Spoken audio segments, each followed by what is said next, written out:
So, we have seen the product of vector spaces obtained from vector spaces V1, V2 up to Vn. We have also seen what is the quotient of a vector space V by a subspace U. Let us now look at what is meant by the dual of a vector space. Again, we are in the process of obtaining newer and newer vector spaces from the given ones. So, in order to study the dual, let us consider all linear transformations from a given vector space V into R. So, remember that R is a vector space over itself, it is a vector space of dimension 1. So, it makes complete sense to talk about linear transformations from V into R. Such linear transformations are called linear functionals. So, let us begin with the definition. So, let V be a vector space, a linear transformation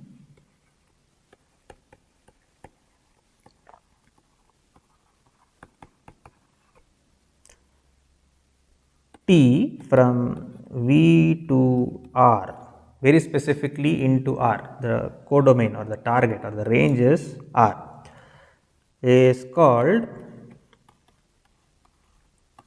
a linear functional on V. Let V star be the collection of all linear all linear functionals on V.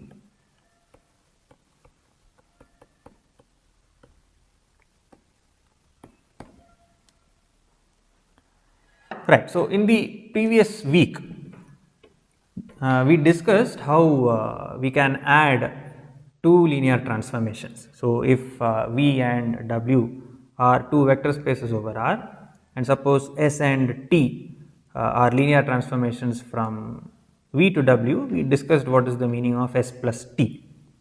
We also discussed the scalar multiplication of a scalar to a linear transformation. So, if T is a linear transformation from V to W, we talked about C times T, which also turned out to be a linear transformation from V to W. So, if our W is our R here as given here, so all those things can be used, all those definitions can be used here to talk about addition of linear functionals and scalar multiplication of linear functionals. So, let us do that and give a vector addition on V star and a scalar multiplication on V star. So, before we go into that, let us look at an example of a linear functional which will tell us, which will indicate us why we should be considering these objects. After all, they do not look very natural, or maybe they do, but there is a very concrete reason why these objects are studied. The dual is a very well studied object. So, one example might help us in justifying that. So, consider the vector space V of continuous functions on the closed interval 0 to pi. So, let V be C of 0 to pi and fix some continuous function, let us call it h, on C of 0 to 2 pi. Then let us define now a linear functional on V. Define T from V to R given by T of a function x. This is equal to 1 by 2 pi times the definite integral from 0 to 2 pi of x of t, h of t, dt. We have already seen such examples of linear maps, and it is easy to check that this is indeed a linear map, linear transformation. So, then t is a linear functional.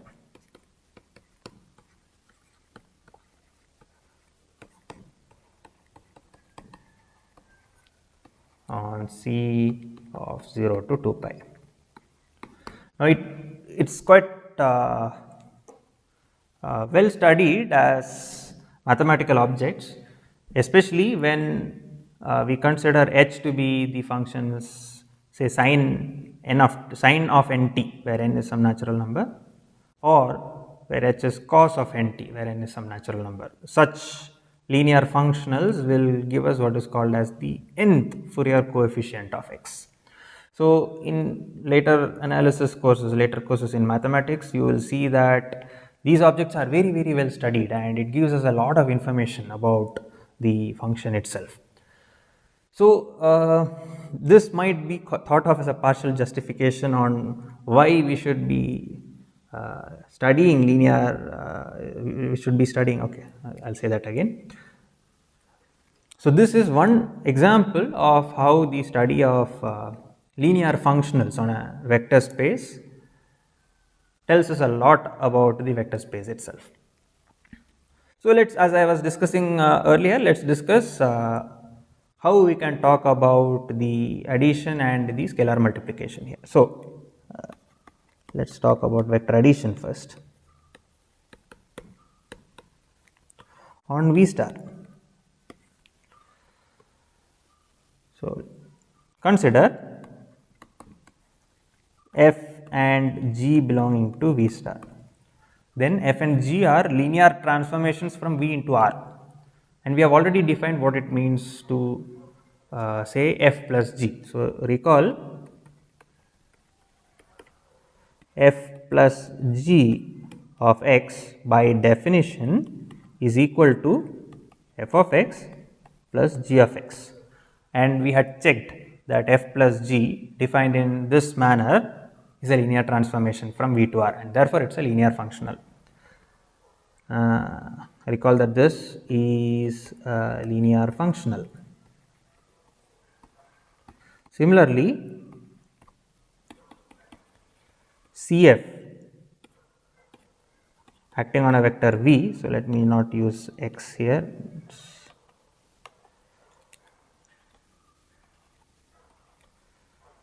is defined as C times f of V is also a linear functional. This we had discussed, and therefore, V star is closed, therefore, V star is closed. So, this is scalar multiplication.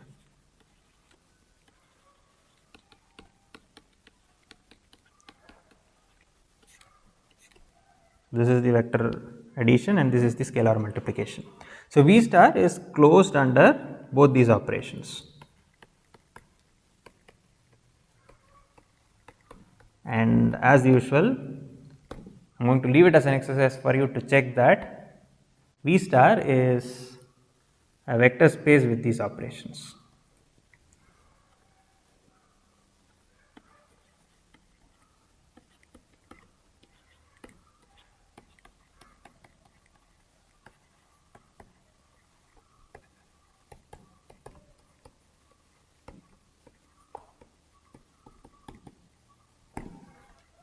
The 0 element of V star will just turn out to be the 0 linear functional, every element being mapped to the 0 element of R, and for f, minus f will turn out to be the additive inverse. So, you should check that V star is indeed a vector space with the two operations we have just defined. And we did more. Suppose we fixed an ordered basis. In the last week, we also discussed how the sum of two linear transformations manifests in the corresponding matrices. We showed that matrix of S plus T is the matrix of S plus the matrix of T. So, let us just observe that here. So, let beta be an ordered basis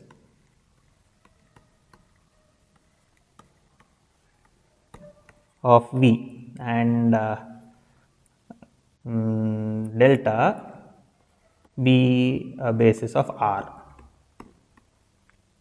Remember that R is one dimensional vector space over itself, therefore, delta will consist of one element.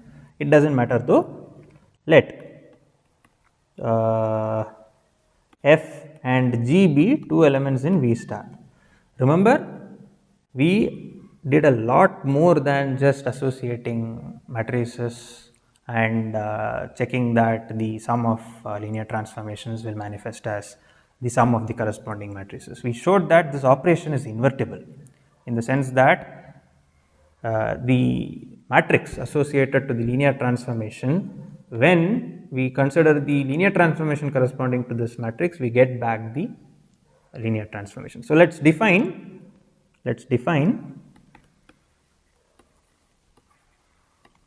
the map,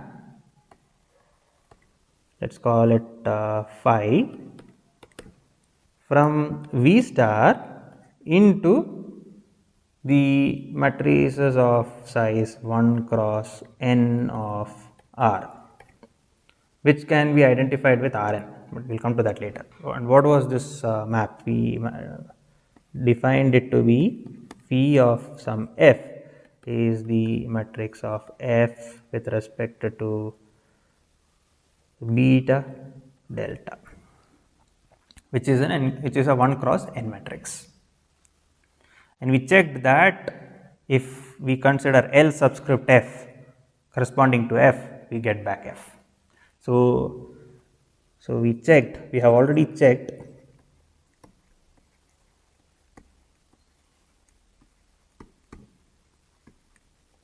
that phi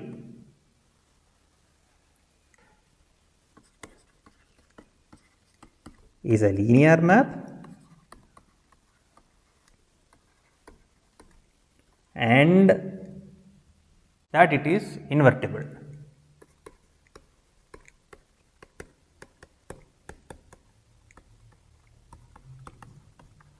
Because this tells us that V star can be identified with matrices of size 1 cross n, which is of dimension n. So hence V star matrices of size 1 cross n is nothing but V is isomorphic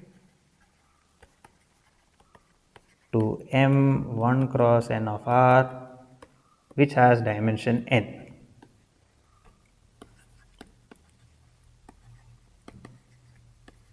But what is n? N is the dimension of V, which is equal to the dimension of V.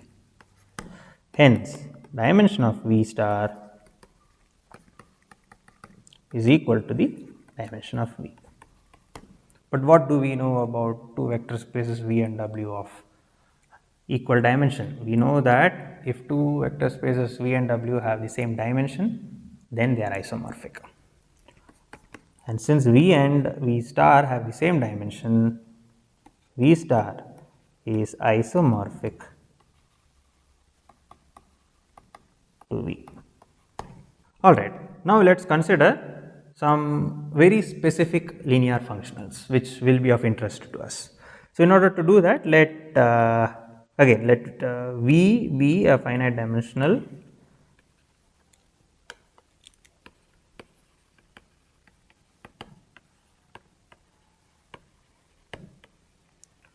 vector space.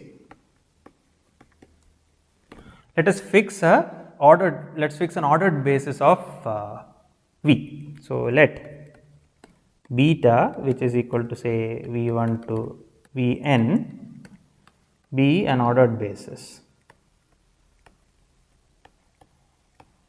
of V. Then for any V, there exists a corresponding column vector corresponding to beta, right. Then for V in capital V, consider V beta to be equal to the column vector A1 to An. Now, let us define Fi from V into R given by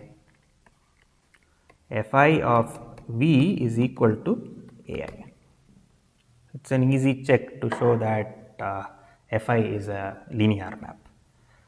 Check, it is an exercise that Fi belongs to V star.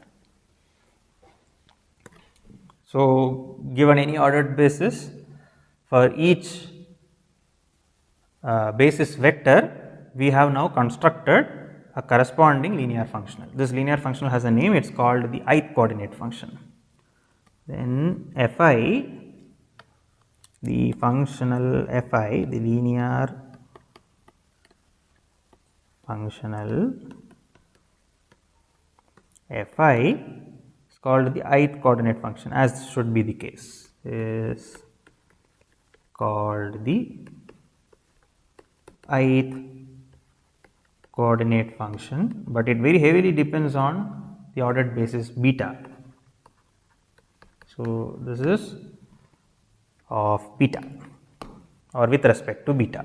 Alright, so these linear functionals Fi that we just defined, they very explicitly used our knowledge of beta.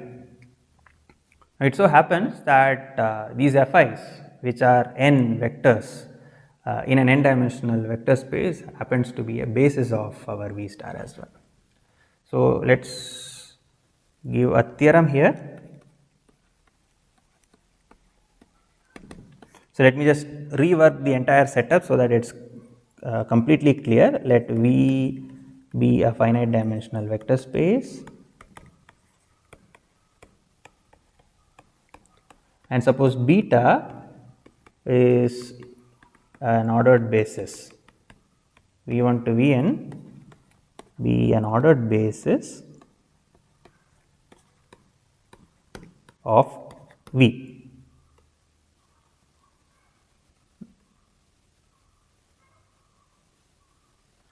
Then for each Vi we have, for beta we have a ith coordinate vector. So, let beta star be given by F1 up to Fn, which we just defined. For beta, Fi captures the ith coordinate of any vector V when written in the column representation. Okay, let beta be beta star be F1 up to Fn. Then the statement says that beta star is a basis of V star. Further,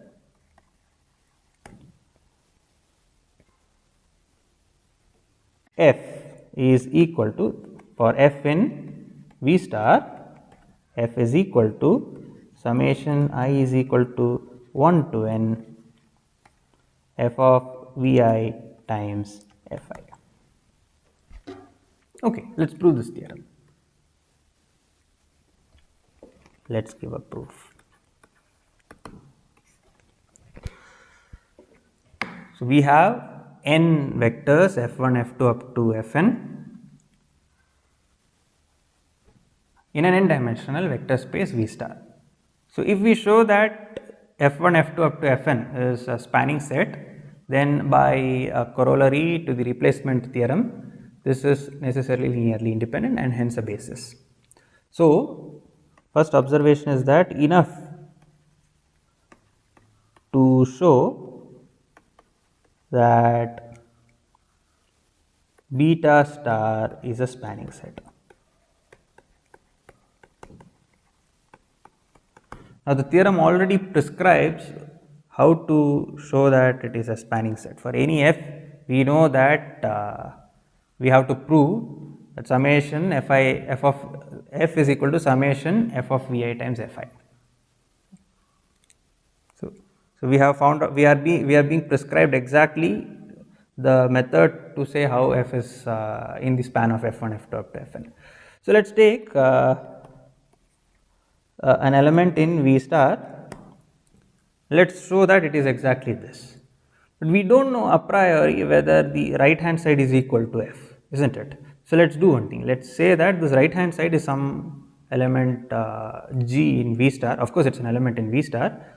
Let us say that it is some g in V star, and we will show that g and f are equal on every element of V. So, that is the strategy. So, suppose g is equal to summation f of Vi times Fi. F is a functional linear functional on V, and therefore summation f of Vi times f is a very valid honest element in V star. Let us call it G. We want to show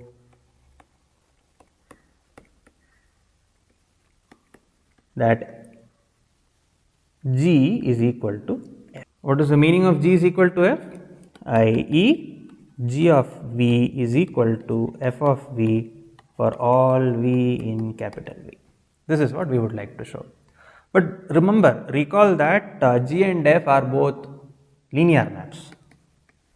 Recall that f comma G are linear.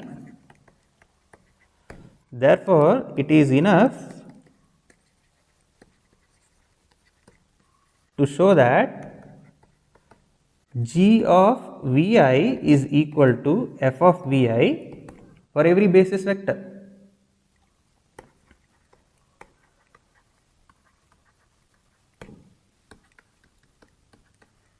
In beta, because if we do that, the linearity of f and g will tell us that G of V is equal to f of V for all V, right?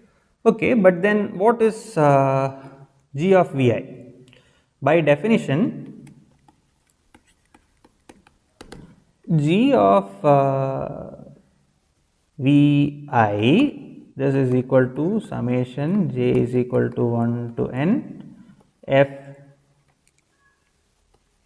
of Vj times Fj the whole at Vi, right? This is exactly what G of Vi is. But by definition again, this is equal to summation j is equal to 1 to n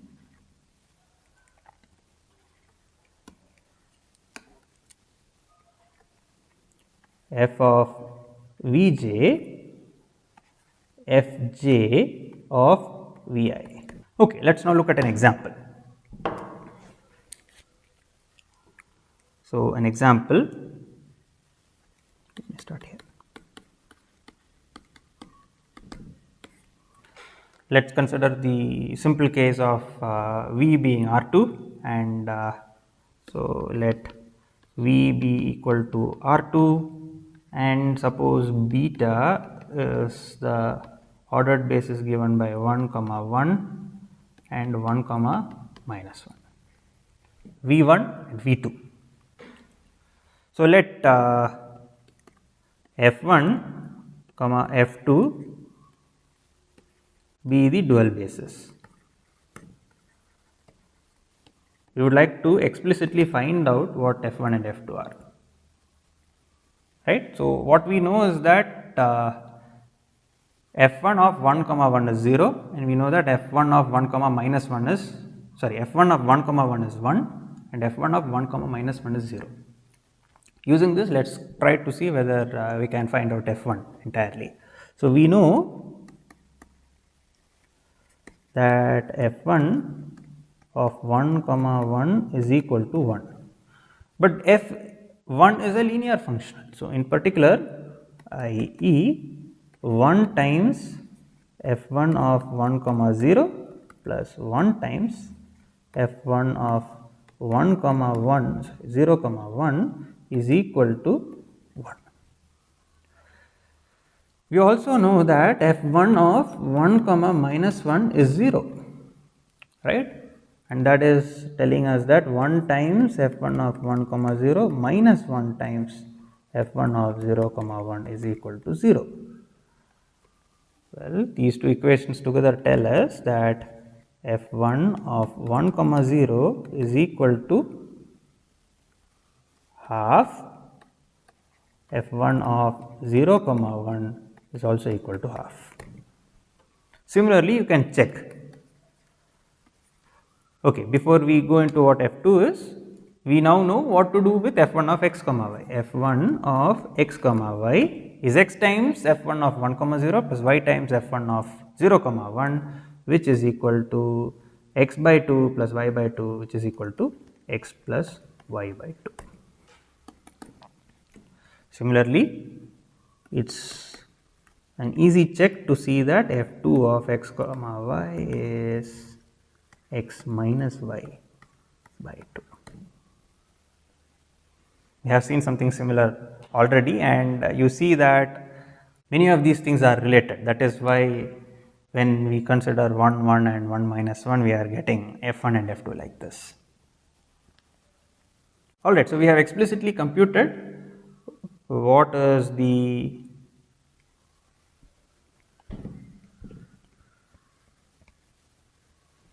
dual basis corresponding to 1 1 and 1 minus 1. Maybe in fact it's a good exercise for you to check what the dual basis corresponding to the standard basis is.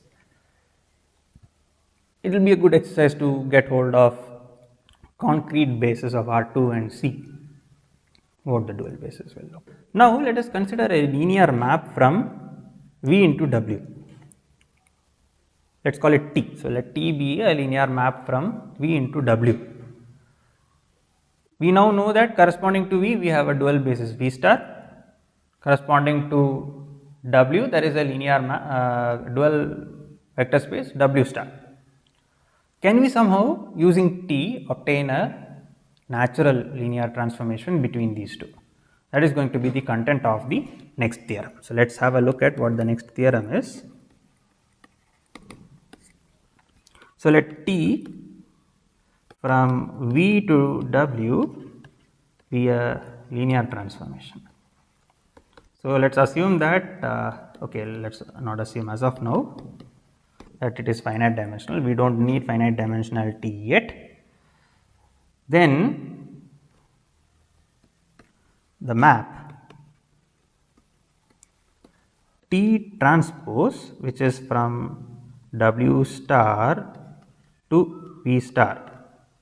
Observe that T transpose is a map from W star to V star, not from V star to W star. And what is this map? The map given by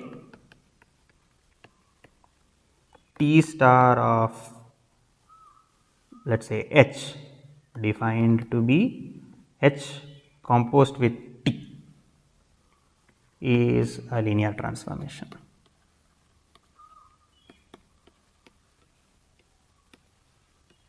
Note that we have not assumed any finite dimensionality of V or W. But now let us consider the case when V and W are finite dimensional. Suppose V and W are finite dimensional, and suppose alpha and beta, and let alpha comma beta be ordered basis of V and W respectively. Now given any ordered basis of a vector space, there is a corresponding dual basis as well in the dual space. So alpha star and beta star is the basis of dual basis of alpha and beta. Suppose alpha star and beta star are the dual basis of alpha and beta respectively. Then the matrix of T transpose, so T transpose is from W star to V star. The dual basis in W star is beta star and the dual basis in V star is alpha star. So this is a matrix corresponding to these bases. Now this, how is this related to our matrix of T? The relation is quite simple. It turns out to be the transpose of the matrix, and that is precisely why the map is being denoted by T transpose. Okay, so let us give a proof of the statement. So let me show you the statement once more. The first part said that if you define T transpose as T transpose of H is equal to H composed with T, then it is a linear transformation from W star to V star. In fact, it it's not even clear yet that T star maps W star to V star, but that will be clear in a moment, the moment we start writing down the proof. And then further it says that if you fix two ordered bases alpha beta and let alpha star beta star be the corresponding dual bases, then the matrix of T transpose with respect to alpha star and beta star, beta star and alpha star will be the transpose of the matrix of T with respect to alpha and beta. So, let us first prove the first part of the theorem. So, let H be an element of W star, then T transpose H is equal to H times H transpose T. It is actually H times T, it is a linear transformation, both are linear, and since H and T are linear, HT is also linear. Composition of linear transformations is a linear transformation. Further, HT maps W into R. From linear transformation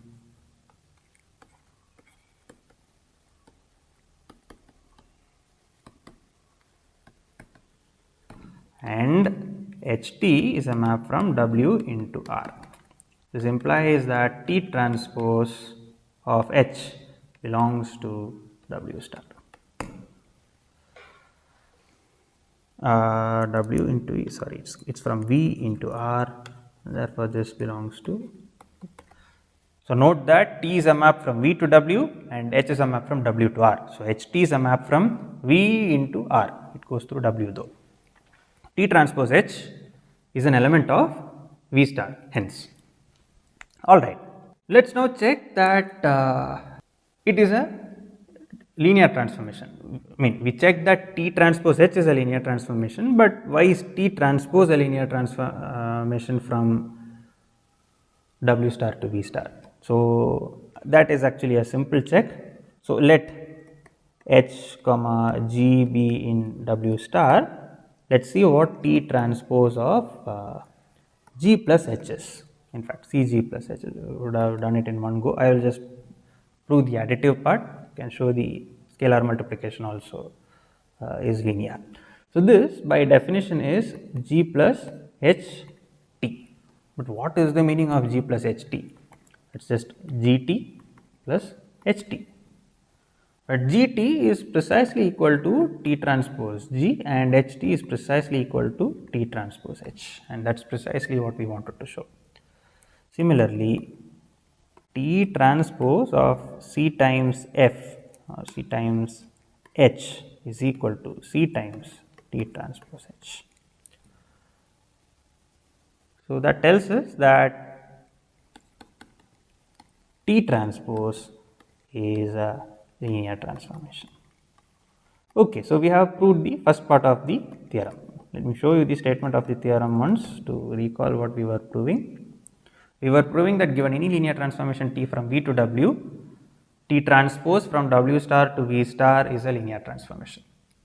So what we just showed was that T transpose indeed maps W star into V star. Not just that, we further showed that T star is indeed a linear map, and therefore the first part, the part till here, has been proved. Okay, now let us move into the case when both are finite dimensional. So suppose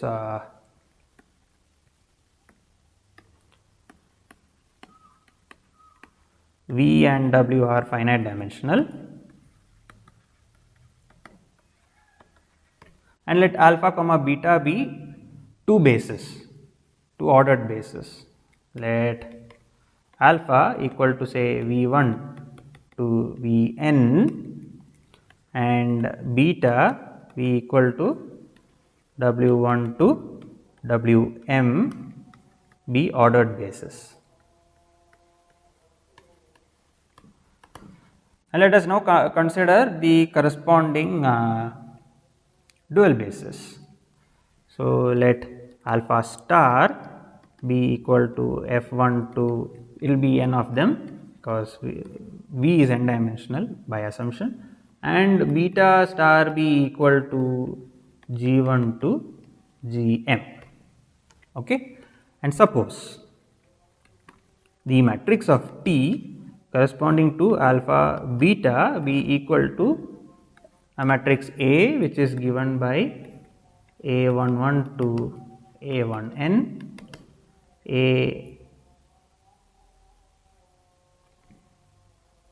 AM1 to AMN. Okay, so we would like to see what is, so we want to calculate what is T transpose beta star alpha star. This is what we would like to calculate. But what is our beta star and alpha star? Beta star is G1 to Gm and alpha star is F1 to Fm. So, this is going to be an n cross m matrix for sure. T transpose with respect to this has to be an n cross m matrix, and the ith column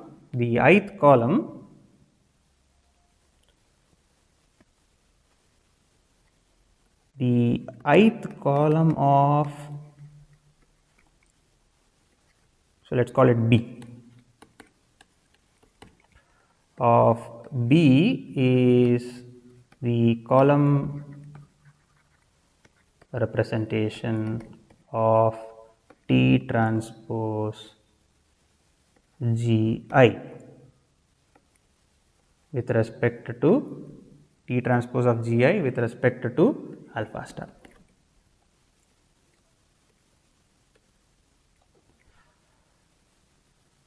G, remember, so let me just write it down here. Alpha star is F1 to Fn and beta star is equal to G1 to Gn.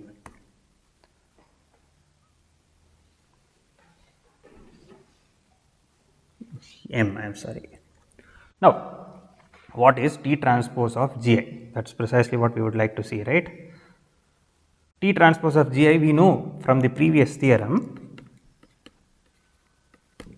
This is equal to summation where J is going from 1 to n T transpose Gi of Vj and then Fj, right, the n vectors, and this is, so hence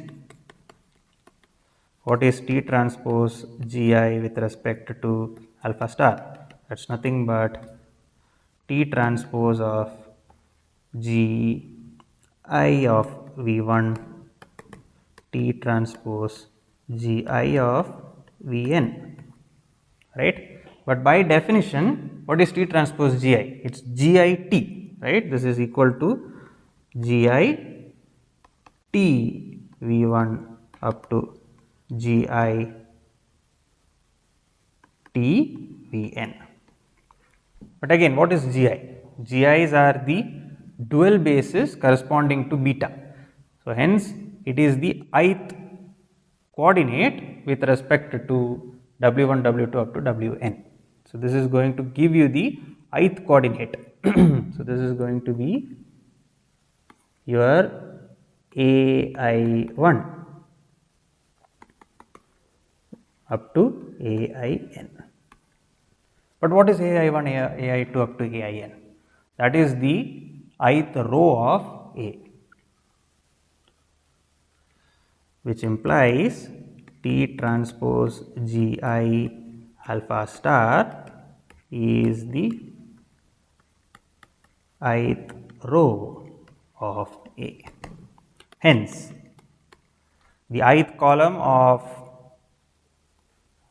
B is the ith row of A and the dimensions match. Hence, B is equal to A transpose. That is precisely what we were trying to prove. Hence, proved. So, we have taken a vector space V, looked at its dual V star, and for every ordered basis beta we gave a corresponding dual basis, and there is a natural correspondence once we fix a given basis. However, the correspondence between V and the dual of its dual is far more natural. So, let us consider what I just said. So, consider V star, consider V star star in fact, which is the dual space of the dual space of V, which is the V star is the dual space and you look at the dual space of V. So, in other words, it is all the linear functionals on V star, right. So, what we will do is, so we know that dimension of V star is n and the dual of dimension, the dimension of the dual of V star will also be n. So, we know that dimension of V star star is equal to the dimension of V star by what we have done, and this is nothing but the dimension of V. Hence, we know that V star star and V are isomorphic to each other. The fact is that this isomorphism is far more natural than we would expect.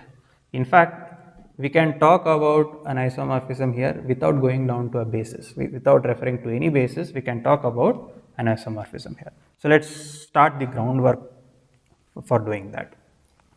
So, let V be an element of capital V. Define V star star, small v star star, a map from V star into R given by V star star of f is equal to, by definition, or is defined to be f of V.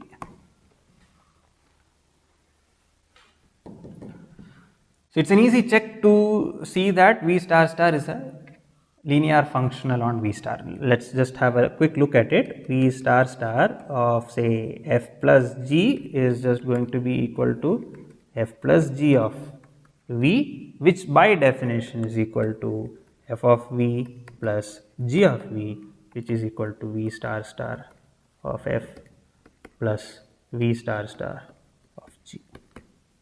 And similarly, V star star of Cf is equal to C times V star of f, C times V star star of f. All right. So, let us now define a map. So, define, let us call it psi, from V into V star star defined by psi of V to be equal to V star star. Then, so let me just call it a theorem. As you can see, to talk about psi, we do not even have to worry about whether we do not have to refer to any ordered basis of V. Directly from V, we are able to get hold of for every element V, we can talk about a corresponding element in the double dual or V star star. Okay. So, the theorem says that psi is an isomorphism.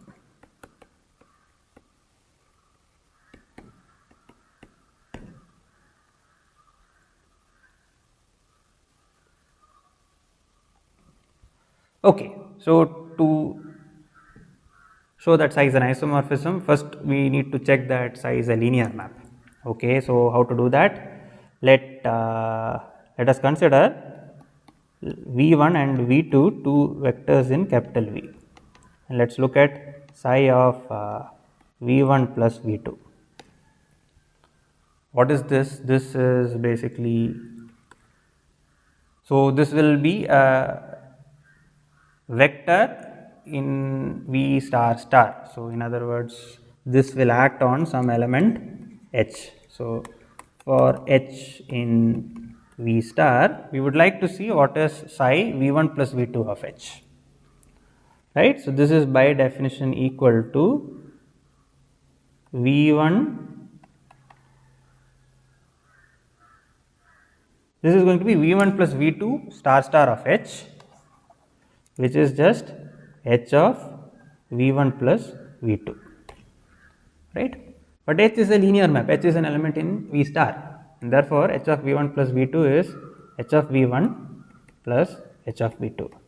But that is V1 star star of H1, sorry, V1 star star of H plus V2 star star of H, which is just psi V1 of H plus psi V2 of H, which hence implies that psi of V1 plus V2, yeah, this is equal to psi V1 plus psi V2 of H. So, this is equal to psi V1 plus psi V2.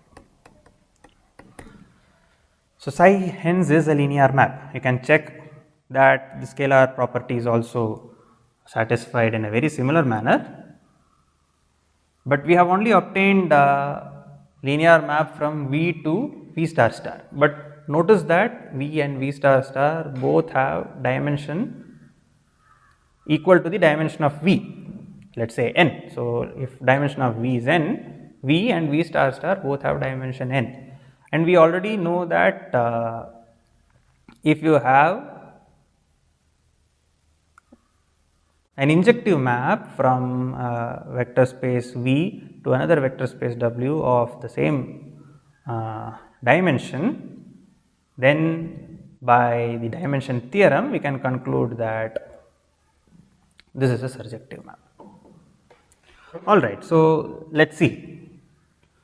Let us try to conclude that psi is an injective map. So, claim psi is injective. If we show this, notice that it is enough to show that psi is injective to show that psi is surjective as well, and therefore it turns out to be an isomorphism. Okay, why is psi injective? Let us consider some element in the null space. So, let psi of V be equal to 0. So, we will show that that forces V to be equal to 0. So, suppose V is an element such that V is not equal to 0. Suppose V is a non-zero element, and then this is the first time we will be going down to a basis in this proof.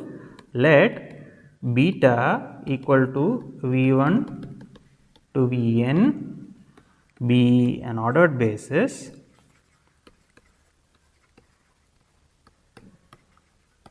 with V1 equal to V, extend V to a basis of capital V, and beta star be equal to F1 to Fn be the dual basis corresponding to beta. But what is the property of the dual basis? If you consider F1 satisfies some nice properties, then F1 of V1 is equal to 1, but our V1 is V, and F1 of V1 or F1 of V is precisely equal to V star star of F. This implies V star star of F1 is equal to 1. And what does this imply?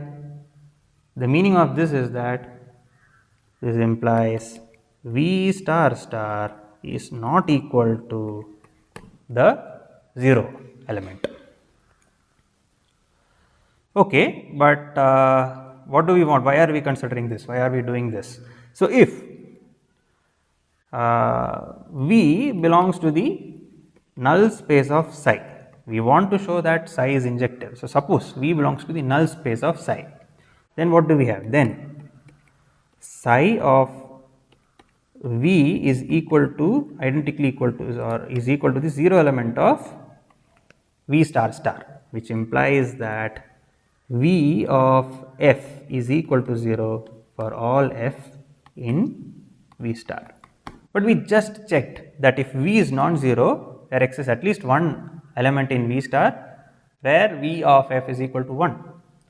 But that will not happen if, in fact, if V of F is equal to 0 for all F, then it forces, because of the observation we just did, this forces our V to be identically equal to, or V to be equal to the 0 vector, right?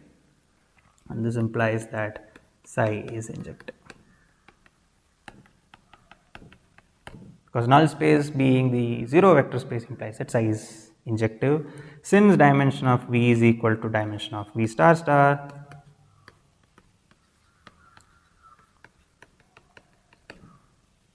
an argument using the dimension theorem, which we have already proved, shows that the image of psi or the range of psi has dimension n, and V star star also has dimension n, therefore the range has to be equal to V star star and hence surjective. And what do we know about injective and surjective or a bijective linear transformation? We know that it is invertible and hence an isomorphism. Hence psi is an isomorphism. So, indeed, when proving that psi is injective, we did use a basis, an ordered basis, and considered its dual.